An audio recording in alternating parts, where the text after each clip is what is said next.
ये वीडियो मैं भारत की शिक्षा व्यवस्था के बारे में बनाना चाहता हूँ।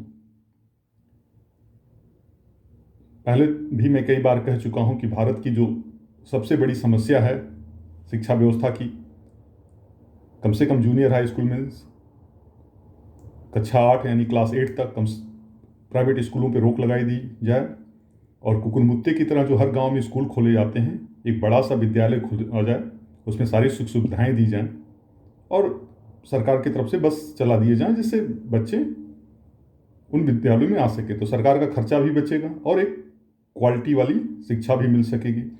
दूसरी जो सबसे महत्वपूर्ण बात है, चाहे वो प्राइवेट हो, चाहे गवर्नमेंट हो, या चाहे वर्ल्ड के जितने भी विद्यालय हैं,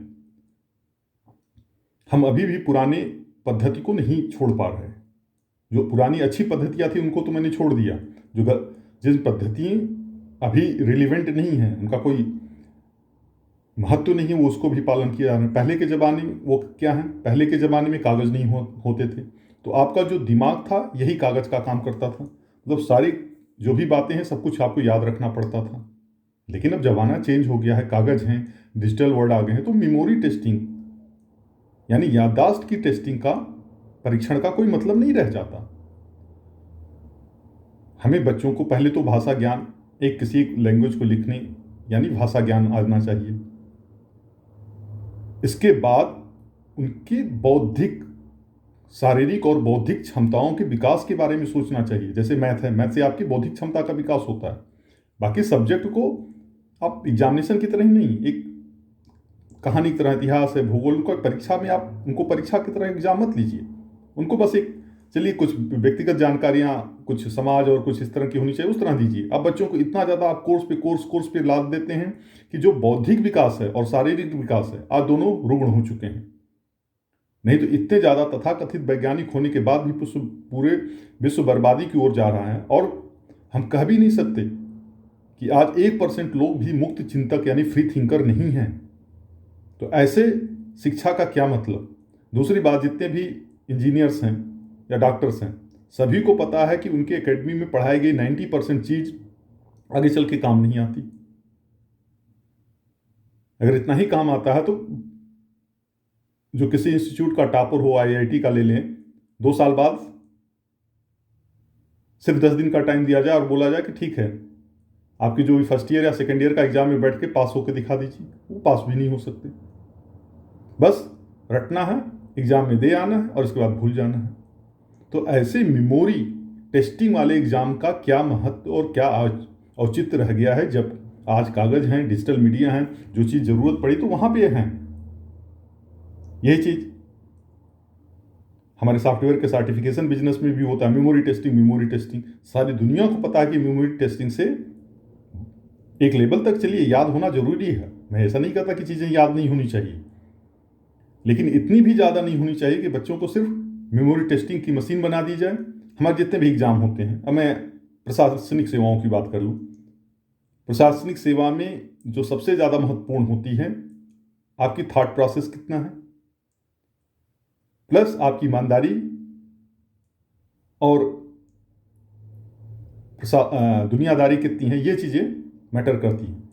अब 4-5 किताब रट के आप IAS बन गए, प्रमोशन पे प्रमोशन चल लिए जा रहे हैं, उससे आप बड़े अफसर बन गए, तो उससे आप क्या कर लेंगे। हो सकता है कि कोई बंदा एग्जाम ना क्लियर कर सके, लेकिन उसकी जो सोचने की क्षमता है वो अद्वितीय हो। लेकिन हमारी जितनी भी परीक्षाएं या एग्जामिनेशन हैं, मैक्सिमम में मेमोरी टेस्टिंग ही होती है। इसके अलावा बच्चों पे इतना आजकल ICSE बोर्ड, ये बोर्ड, वो बोर्ड, देखिए बच्चों को बस मेमोरी टेस्टिंग लगे जा रहे हैं। ना बौद्धिक विकास हो रहा, ना शारीरिक विकास हो रहा, पता नहीं क्या। और कौन से बेवकूफ़ लोग भरे पड़े हैं कि जो ये छोटी सी छोटी बातें नहीं समझ पाते। मंगल पे पहुंच जाएंगे, चंद्रमा पे पहुंचेंगे, सूर्य पे भी पहुंचने का प्लान करेंगे, लेकिन इतनी सी छोटी बात नहीं समझ सकते कि शिक्षा का मूल उद्देश्य क्या है। सारी चीज़ पढ़ाए, हमने भी जीवन में बहुत सी चीज़ें पढ़ी होंगी, आप खुद सोचिएगा कि कितने चीज़ें आपको याद हैं और कितने उसमें प्रासंगिक हैं।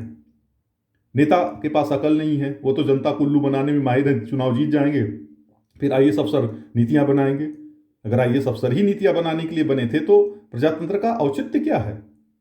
और आईएएस बन जाने के बाद वो तो अपने आप को भगवान समझने लग जाते हैं। क्या सिर्फ मेमोरी टेस्टिंग के बल पे कोई बंदा अत्यंत बुद्धिमान हो सकता है? तो हमारी बातों को सोचिएगा और समझिएगा, और एक जागरूकता फैलानी की बहुत से सब्जेक्ट। तभी एप्पल का जो चेयरमैन था स्टीव जॉब अपनी बेटी को बोलता था, ये सब यूनिवर्सिटी की जो डिग्रियां हैं किसी काम की नहीं है। होता भी यही है। आप कंपनी में जॉब पा जाएं तो आपको पीएमपी निकालना है, ये निकालना है, मैनेजमेंट की वो ट्रेनिंग, वो ट्रेनिंग लेनी ही लेनी है दिखाने के लिए। लेकिन जिस व्यक्ति ने उस कंपनी को, मैक्सिमम कंपनियों के जो फाउंडर हैं उनके पास कोई मैनेजमेंट की डिग्री नहीं है, इसके बाद भी इतनी बड़ी बड़ी कंपनियां, लेकिन उस कंपनी में काम करने वाले के पास मेमोरी टेस्टिंग जरूर चाहिए। तो पुनः ये पूरे विश्व को सोचना होगा कि शिक्षा किधर जा रही है। पहले के ज़माने में मेमोरी टेस्टिंग जरूरी थी क्योंकि दिमाग ही किताब था, दिमाग ही कापी थी आपकी। लेकिन आज के ज़माने में इस चीज़ की उतनी अहमियत नहीं रह गई है। हमारा वीडियो देखने के लिए धन्यवाद। अगर ये पसंद आए तो लोगों को फॉरवर्ड कीजिएगा ताकि एक शिक्षा व्यवस्था में सुधार हो सके। धन्यवाद।